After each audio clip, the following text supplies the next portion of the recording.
morning students.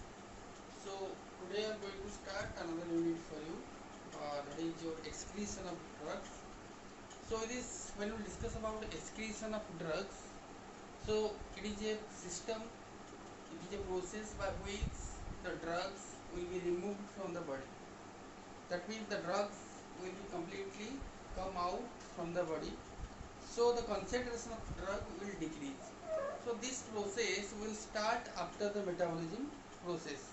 So when the drug is metabolized, active form will change to inactive form, then it will be excreted out from the body. So that's why it's very important for the excretion of drugs in our body. So generally the excretion will occur by different organs. It may be your in kidney, it may be your lungs, or it may be your skin, and different types of organs are responsible for the excretion. So from all these, the most important is your kidney, by which most of the drugs are excreted out from the body. So let us discuss about first one, the renal excretion of drug. The renal excretion of drug. So what is this renal excretion of drug? So in this what will happen? The drug will be excreted by kidney. Extensively it is excreted by kidney. So that's why let us discuss about what is this renal excretion of drugs. So in the kidney, as we know that there is a unit that is called as nephron. So nephron is the unit for the kidney by which all this excretion process will occur. So generally the nephron, the basic unit nephron consists of around it consists of 1 million nephrons in the kidney, and generally it is made up of three things. One is your glomerulus, proximal tubule, and loop of Henle. Three things present in this. One is glomerulus, proximal tubule, and loop of Henle. So with this, let us discuss about what are the process involved in the individual process. That is glomerulus, proximal tubule, and loop of Henle. Three principles involved in the excretion. So first one, the glomerular filtration. Second one, active tubular secretion. Third one, tubular deabsorption. Three things: glomerular filtration, active tubular secretion, and your tubular deabsorption. So let us discuss about the first process, that is your glomerular filtration. So this is a process by which most of the drug is filtered. As its name only, filtration, that is most of the drug will be filtered by this. And this type of filtration, glomerular filtration, is non-selective and unidirectional. Non-selective and unidirectional means it is not selected for a particular drug. Any type of drugs, it may be ionic, it may be your non-ionic, or it may be your any compounds will be excreted by this filtration method. And with this, it is a non-selective and unidirectional process. Unidirectional process means once it is filtered, it won't back to the blood circulation. So this type of system is known as glomerular filtration, and generally it is particularly acts on negatively charged selective barrier. That means it will act only for a negatively selected barrier, and negatively selective barrier means it will only able to excrete negatively charged ions. So that's why what will happen? The anions present in the blood will be retained. That is means we can tell retention of anions. So let us now discuss about what happened when we are taking this in glomerular filtration. It's very important filtration. So generally to our kidney per day 1.2 liters per minute blood will circulate through the cardiac output. To the kidney 1.2 liters per minute blood will go to the kidney by renal artery. So this is around 25% of the total blood circulated. But from these, only 10% 10%, only 10%, that is 120 ml per minute, 120 to 130 ml per minute is filtered by glomeruli, and this type of rate is called as GFR, glomerular filtration rate. So to find out the excretion of drug, we are taking GFR. GFR also sometimes to know uh, is there any type of damage to the kidney or not, kidney is working or not, that we are finding from GFR rate, glomerular filtration rate. So that means that range will be 120 ml to 130 ml per minute of the drugs or any type of other nutrients will be filtered through this glomeruli. And this GFR is determined by using different types of agents. So what are the agents we are using for the GFR? Generally, though we are selecting particular substances which are basically filtered by this process, not reabsorbed. That means if any agent is completely filtered or excreted by glomerular filtration, not by any other types of process, then we are calling it as that agent, we can take it as a marker. So this type of agent should have glomerular filtration rate, GFR rate 130 ml per minute. Those agents we can take it as to know the GFR rate of the particular person. So this GFR, to find out that we are using different types of substance, as I told, creatinine, insulin, mannitol and sodium thiosulfate. These are the agents which are useful to find out GFR rate: creatinine, insulin, mannitol and sodium thiosulfate. So this is all about your glomerular filtration. Now coming to the second process, active tubular secretion. So active tubular secretion means, as its name is active, it is not any type of it is not using normal passive diffusion process or passive process. It is completely energy dependent process and it takes energy. And also sometimes we are calling as it is a carrier mediated transport. Carrier mediated transport. So this filtration, this secretion will be occurred by a carrier. So now in this active tubular secretion, two types of system there. One is system for secretion of organic acids and your anions. Second one, system for secretion of organic bases and cations. So there are two types of systems are acting in the active tubular secretion. First one, system for secretion of organic acids, that is anions, and system for secretion of organic bases, that is your or cations. So this system will, two system will act in this. So let us discuss about what are the system, what are the drugs which are excreted, what are secreted as organic acid and anions. The first one, penicillin, salicylate, your sulfates.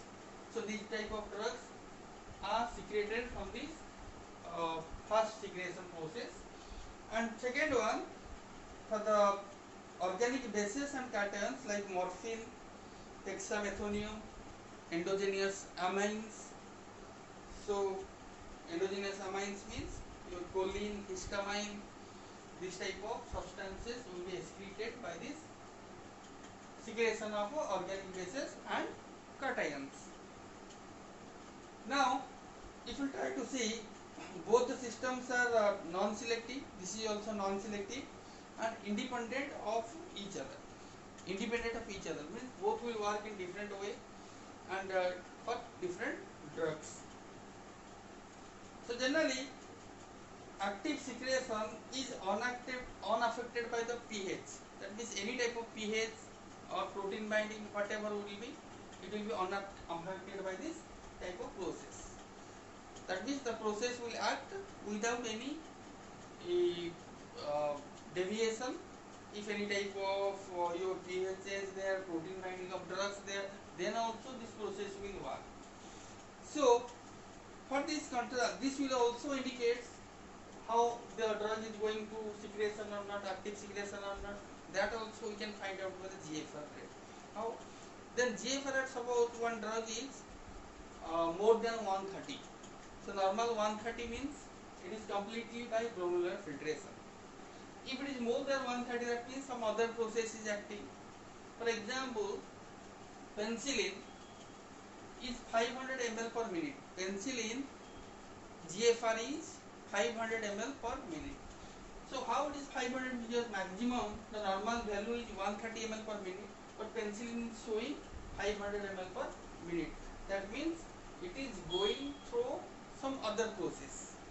With active tubular secretion, it also follows some other process like glomerular filtration. So that's why its value is more, 500 ml per minute. So in case of penicillin, it follows both glomerular filtration and active tubular secretion. Now coming to the next process, tubular reabsorption. So this tubular reabsorption will occur after glomerular filtration. So this is the first process. So after this process, filtration process will occur. Then the second step, generally for so many drugs, will occur by tubular reabsorption. So this is a reabsorption process. This is not a, we can tell, excretion process. This is a reabsorption process. That means whatever filtered or secreted will be reabsorbed. So this is particularly for essential drugs, essential nutrients present in our body, and this will be helpful also. For example, your glucose. Glucose, one substance, as we know that, although it is filtered completely by the glomerular filtration, but still it is absorbed completely in this process of tubular reabsorption. It is absorbed completely. That means its your GFR rate is 0. The GFR of glucose will be 0. So glucose is a substance which is not excreted from the body. That means whatever glucose you will take, it won't be excreted from the body. It will remain. It will deposit in the body. So that's why this active tubular secretion also one important process for the body to retain essential nutrients for the body. So this also act by two process. One is active process, another one passive process. So active process will go for different substances which are endogenous substance. Endogenous substance means which are produced inside the body. So these are helpful for the endogenous substances.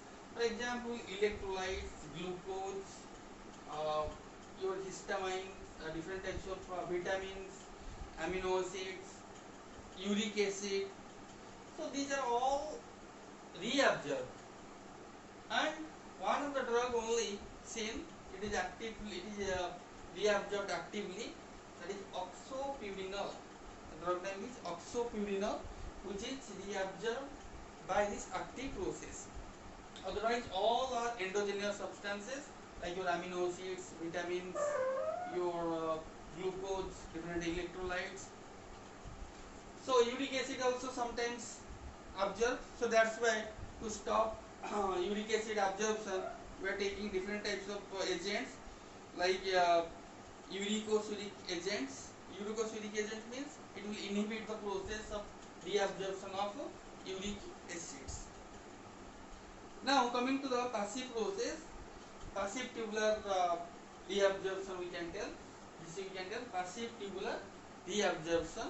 So this passive tubular reabsorption will be for exogenous substances. Exogenous substance means which are coming outside to the body. That means these are all outer substances. These are not produced by the body. Exogenous substances. That means the drugs we are taking are completely exogenous substance. These are not endogenous because we have prepared outside. It's not also produced in the body. So these exogenous substances, different drugs, maximum drugs are going through this passive process, passive tubular reabsorption. So now if we try to discuss different types of substances like absorption of different types of substance like sodium, different inorganic ions.